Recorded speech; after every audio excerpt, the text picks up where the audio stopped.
guys? It's Vic from Dropthespotlight. We're here live at Team Shenanigans Esports and Gaming Venue. And look what we have here today. Hi. DJ Sephi Hakubi. How you doing today? I'm doing fantastic, Vic. Thank you so much. I'm glad to be here at Shenanigans Esports Lounge. I haven't gone to as many of these as I should because I've been getting into gaming lately, and it's been fantastic. I've actually started to build my machine at home, but coming to these lounges, it gets me to meet others that also game, and there's just stuff I learned from that community. I'm just happy to be here. It's a back to school event, and charity events or like benefits. Those are my favorite kind of things to do because it lets me contribute to community more. Awesome. Great to hear. Great to hear. And can you tell me a little bit more how you became a DJ? It's just something that I felt that I was somewhat destined to. It's like I just woke up and it's like, you know what, I want to be a DJ. Particularly because of how I grew up. I grew up in South Florida, where it's like a dance music capital of America in a way.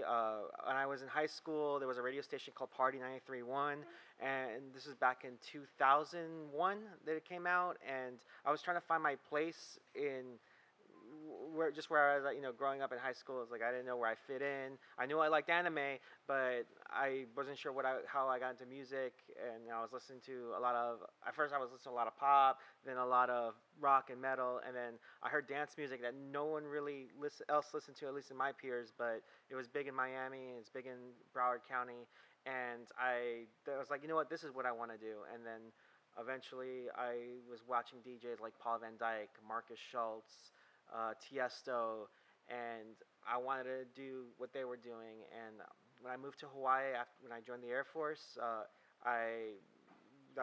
that's what I want to get into. Hawaii was also my first.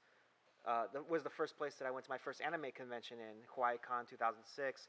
I saw my first rave. I went to my first rave there, and no, I'm sorry. I saw my first rave. I didn't go to a rave until a year after 2007, but that was what I wanted to do for the rest of my life. And since almost 13, 14 years, I've been DJing at anime cons and then clubs and festivals. And I'm hoping to go to Japan and build a scene, or if there isn't a scene already, make something of myself and of the scene over there. Awesome. Great to hear. And great to hear. What kind of projects you have coming up right now? So I just finished a track called Once Upon a Space. It's a trance track. It's been a while since I produced because I was working on a lot of other things. I've been in charge of a rave collective called Hard Dance Texas. I'm their director of operations, and I've been doing hard dance events in San Antonio, which some consider could be unheard of, but we've definitely broken records and made history. We brought in Fracas and Darwin in July. We had events prior to the past where myself or Davy Jones and Dex Lopez and Raven Trevino, we've all headlined, and we sold out Fitzgerald's, and we were close to selling out 800. And so it's safe to say there's a lot of great hard dance here. My next show coming up is Texas Silent Disco at Shenanigans on 151. I'll also be headlining Anime Sakai with Gilbert Carrizales, and then the two of us, we're going to be playing RealmsCon. I'm going to be headlining that show on that Saturday. RealmsCon has been one of the longest running cons in Texas, and we've always put on massive the last couple of years that I was involved, and we're going to be back to the beach, and we're going to be very excited when RealmsCon comes this October.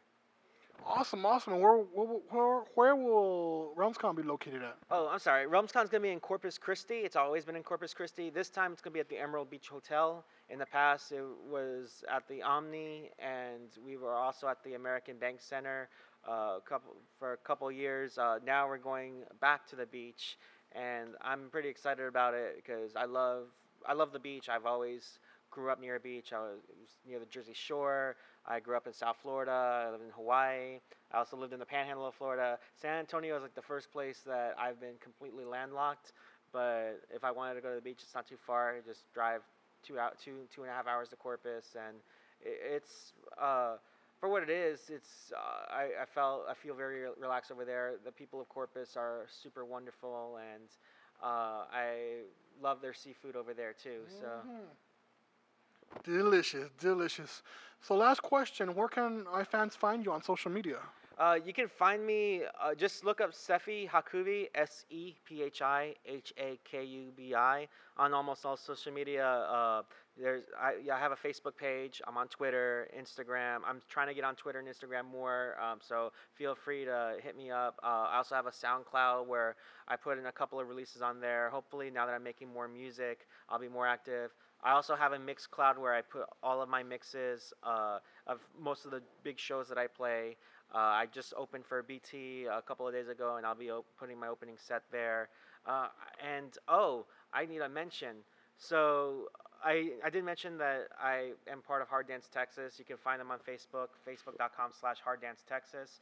But in January, I'll be starting my own music label. I can't announce the name of it yet, but yeah, I know I talked about it with some friends, but this is the first time that it's ever been out in the complete open that I will have a new music label and I'll be signing artists that are into trance and hard dance but our focus is going to be more anime EDM based, and we're hoping to be a force to be reckoned with in the Dojin scene because we're going to take this label to Japan in a couple of years. Awesome, that is great to hear. Great to hear, guys. Go check out Sephi on social media. Check out his music and have some fun and dance a little bit out there too, guys. This is Vic from Drop Spotlight. We'll see you at the cons.